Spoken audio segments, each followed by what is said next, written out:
Lahore high court ने तहरीक इंसाफ का मौक़िफ़ दुरुस्त करार दे दिया। इलेक्शन कमीशन पार्टी बनने की बजाय मखसूस नशिस्तों पर नोटिफिकेशन जारी करे। शहबाज गिल ने तहरीक इंसाफ की हक तलफी पर इलेक्शन कमीशन से मुआफ़ी का मुतालबा कर दिया। कहा हुकूमत ने मईशत तबाह करने के अलावा कुछ नहीं किया। जुलाई में लोड शेडिंग से होश उड़ जाएंगे। उन्होंने कहा कि मरियम नवाज दोबारा वीडियो खेलना चाहती हैं।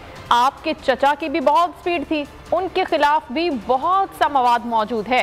एहसन इकबाल क्लास का वो नालायक बच्चा है जो दूसरों की असाइनमेंट की नकल करता है। मरियम नवाज, मिफ्ता इस्माइल और मरियम औरंगजेब में झूठ बोलने का मुकाबला है।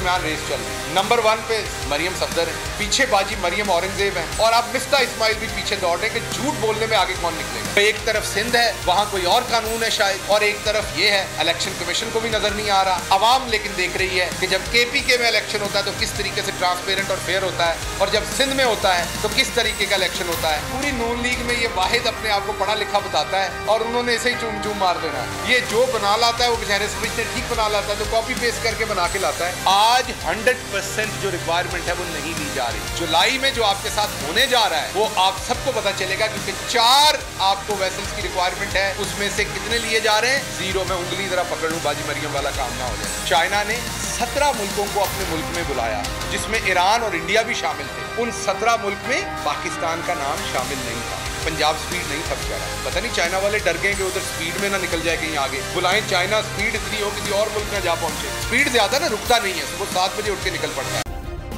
सब्सक्राइब करें और बेल दबाएं ताकि कोई खबर रह न जाए।